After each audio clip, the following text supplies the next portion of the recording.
Hey Retroheads, it's Nick here with another trip back to the 90s. Now, you might remember that last week I was just about to head off to Edinburgh for the Edinburgh Fringe. Of course, it gave me a good excuse to talk about my favourite Edinburgh band, Idlewild, whom I highly recommend.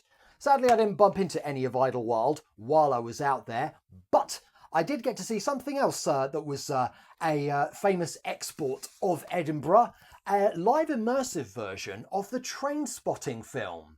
Now, you might remember that Trainspotting, the film, came out in 1996. It was based on the 1993 novel of the same name by Irwin Welsh.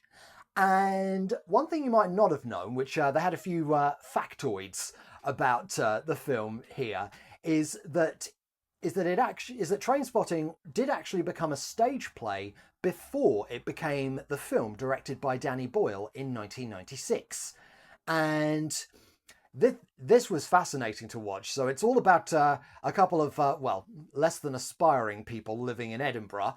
And this was sort of like a live immersive experience. So it was sort of like mostly based on the story, and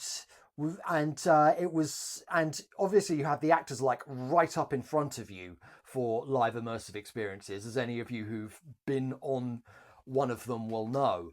And it was, wow, absolutely mesmerizing. Like the film itself, sometimes it's funny, sometimes it's absolutely brutal.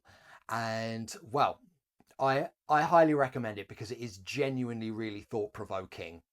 And of course, they did a sequel to Trainspotting years later, which was based on the follow-up novel that Irwin Welsh did. And sorry, I'm saying his name here. I do apologise.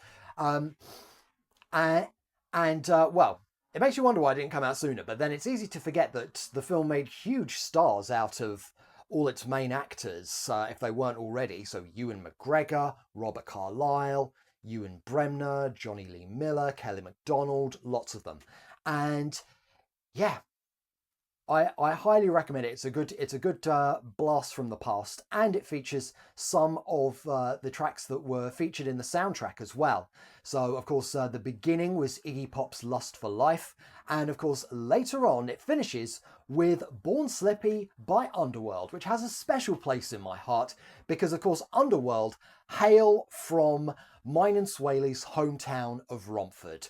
And so yeah, when they're singing, shouting "Lager, Lager, Lager," which used to be Romford on a Saturday night, and Mega Mega going back to